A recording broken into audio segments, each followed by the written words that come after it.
Now we are going to see the Bohr model of atom. Bohr model of atom was studied taking hydrogen atom as example. So first let's see the postulates of Bohr model of atom. Postulates.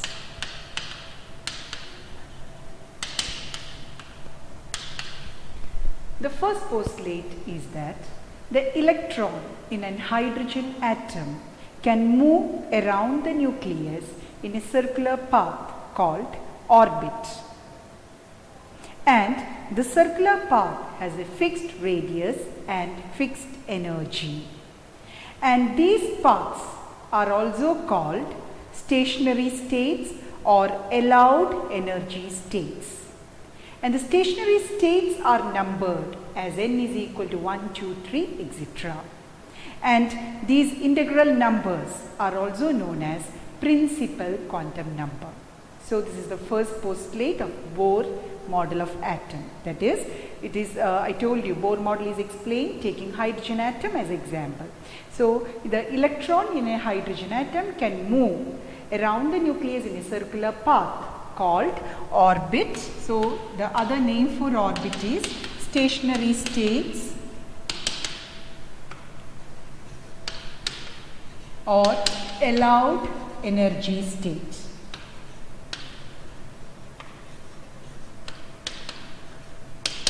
And this orbit has a fixed radius and fixed energy. And these orbits are designated by small n, where n is equal to 1, 2, 3, etc. And this n is also known as principal quantum number, which you will learn later about the principal quantum number in detail. Now the second postulate of Bohr model is the energy of electron is certain in the orbit, that is, it does not change with time, but the energy is absorbed when electron jump from low energy to high energy state, or energy is released when the electron comes from high energy state to low energy state. That is, the energy change does not take place in a continuous manner. So that is the second postulate. That is, the electron moving in a particular orbit will move with the same energy. There will not be energy change taking place when the electron is moving in the same orbit. But if the electron jumps from one orbit to the other, there will be a change in energy. Now, the third postulate.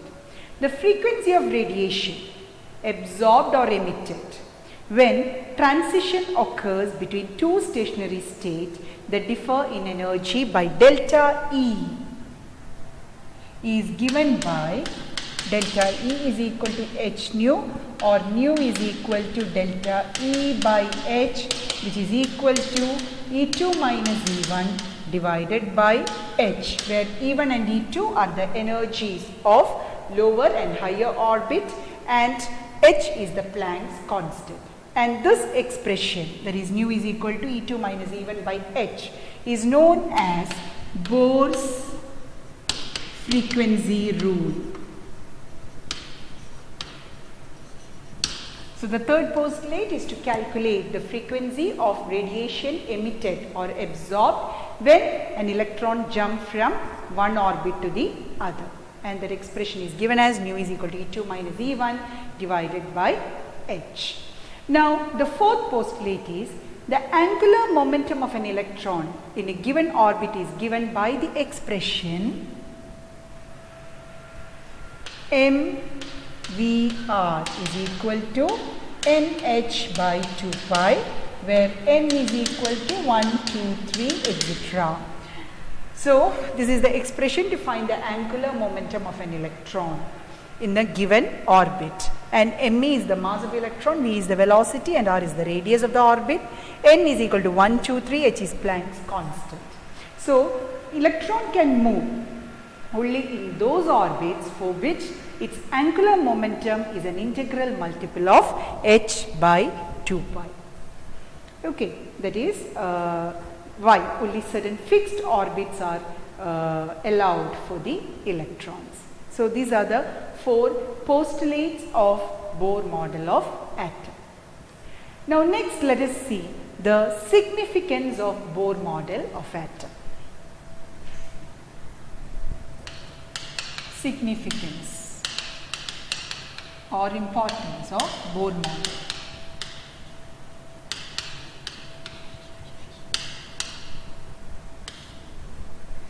Now, the first is stability of an atom. Bohr suggested that electron revolving in a particular orbit cannot radiate energy. Therefore, emission of radiation is not possible as long as the electron remains in one of the energy level, and hence there is no cause of instability in this model. That is, Bohr could explain why an atom is stable, because the electron, once it is in its orbit, it will not move away or move out. So we say that an atom is stable. So Bohr's theory could explain the reason for stability of an atom. Now the second significance is we can calculate the radius of an orbit, or calculation of Bohr radius. Calculation of radius of an orbit. And the expression to calculate the radius of an orbit is the radius of nth orbit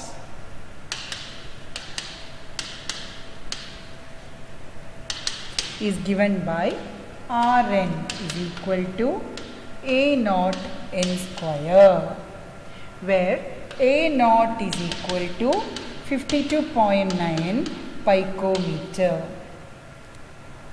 Now let's see, Rn is the radius of nth orbit, A naught is equal to 52.9 picometer, and n is equal to 1, 2, 3, etc.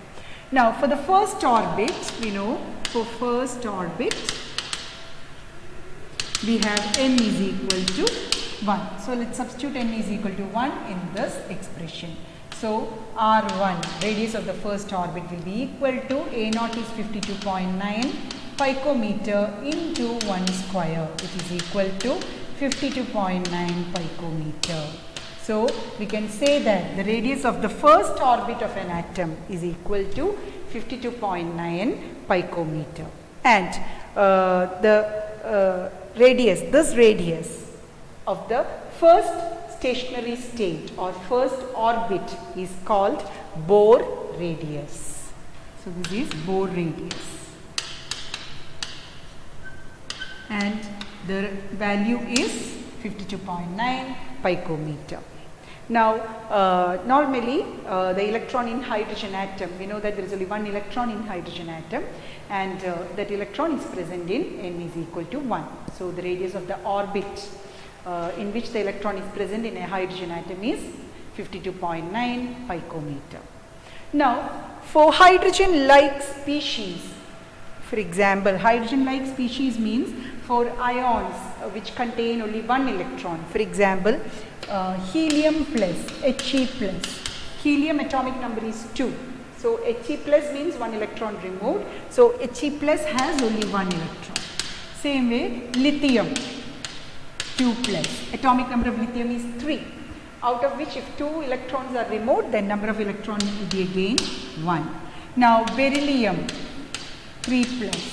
Beryllium atomic number is 4. If you remove 3 electrons, we have only 1 electron. So for a hydrogen like species, the expression to find the radius of nth orbit is Rn is equal to A naught n square divided by Z, where Z is the atomic number of the element. So for hydrogen like species, you have to divide the term A naught n square with Z.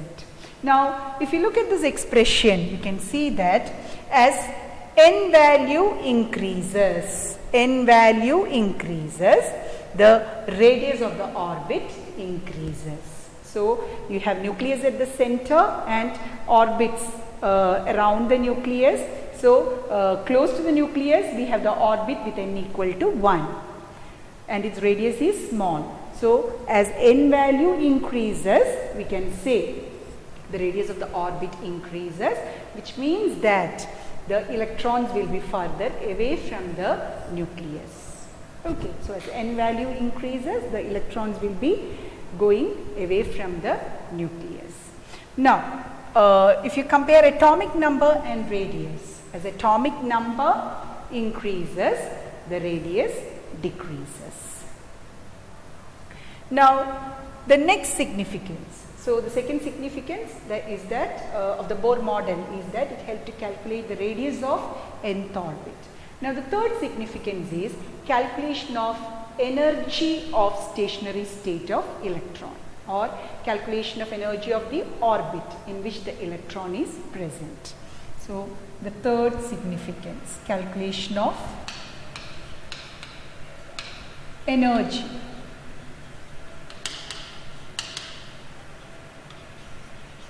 of stationary state.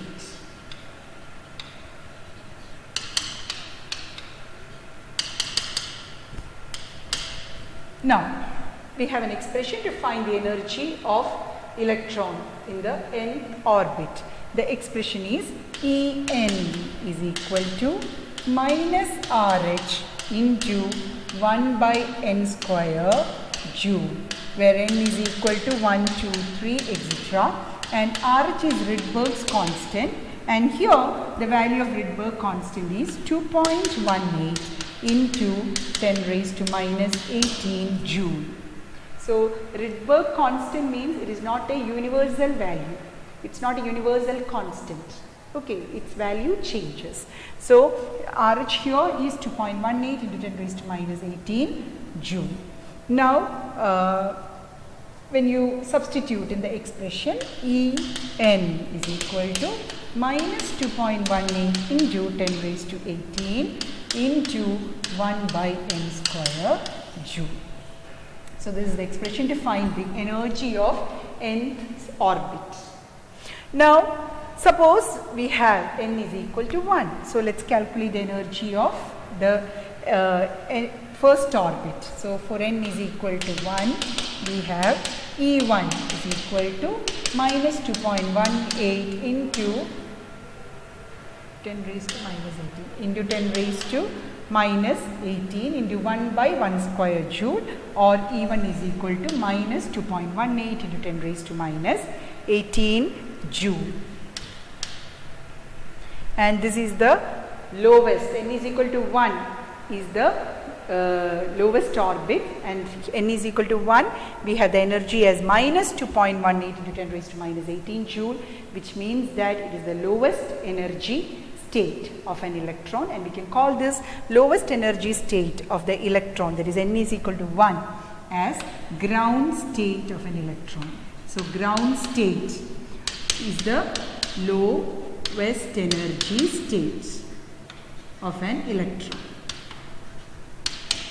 The value of ground state, that lowest energy state, is minus 2.18 into 10 raised to minus 18 joule. Now, for hydrogen-like species like our helium ion, lithium ion, beryllium ion, the expression for energy of nth orbit is En is equal to minus RH into Z square by n square joule. So, this is the expression to find the energy of nth orbit for hydrogen-like species. Okay, so this is number 3, that is it helps in the calculation of energy of nth orbit. Now, the fourth significance of Bohr's model is that it is possible to calculate the velocity of electron moving in these orbits. Qualitatively, the magnitude of velocity of electron increases with increase of positive charge on the nucleus and decreases with increase of principal quantum number. So, as n value, principal quantum number means n value. As n value increases, the velocity of electron moving in the orbit decreases. So these are the 4 significance of Bohr model of atom. Now next let us see the explanation of line spectrum of hydrogen based on Bohr model. So next is explanation of line spectrum. Now the first is we can calculate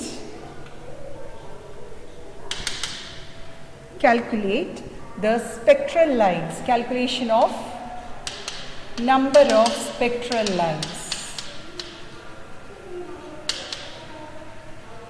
Now we can calculate the number of spectral lines produced in hydrogen spectrum, and where the formula is when the number of spectral lines produced when the electron jumps from nth orbit to the ground state. Ground state means low energy state. The expression to find the number of spectral lines is n into n minus 1 divided by 2. So this is the expression to find the number of spectral lines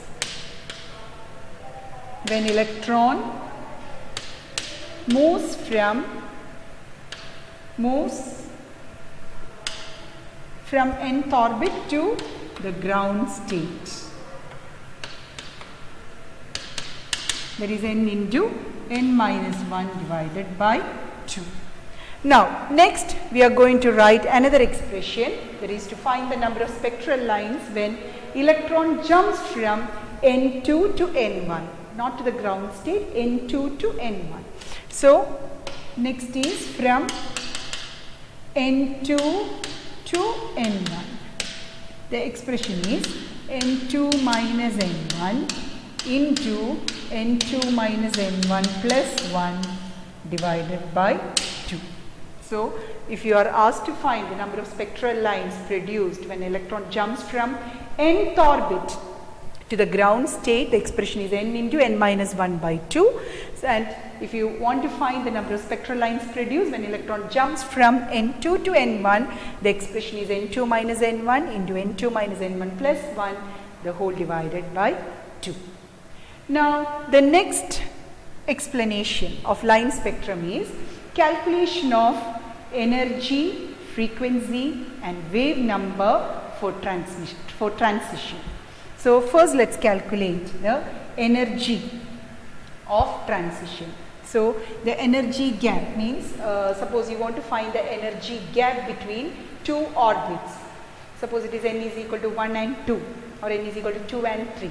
If you want to calculate the energy gap between the two orbits, then we can use the expression. So the energy gap between the two orbits is given as delta E is equal to EF minus EI, where EF is the energy, final energy, and EI is the initial energy. Now E is equal to minus RH by n square. This is the expression. E is equal to minus RH by n square is the expression to find the energy of nth orbit. Now combining these two equations, that is 1 and 2, we have delta E is equal to minus RH divided by nf square. Instead of n square, nf square minus EI. EI will be minus RH divided by Ni square. Now NF and Ni are the, NF is the final orbit and Ni is the initial orbit. Now again delta E is equal to, taking RH outside, we get 1 by Ni square minus 1 by Nf square. Now the value of RH is delta E is equal to 2.18 into 10 raised to minus 18 into 1 by Ni square minus 1 by Nf square joule. So this is the final expression to find the energy gap or difference in energy between two orbits in the spectrum of hydrogen. That is delta E is equal to RH into 1 by Ni square minus 1 by Nf square, where Ni means the initial orbit and Nf is the final orbit. Now, next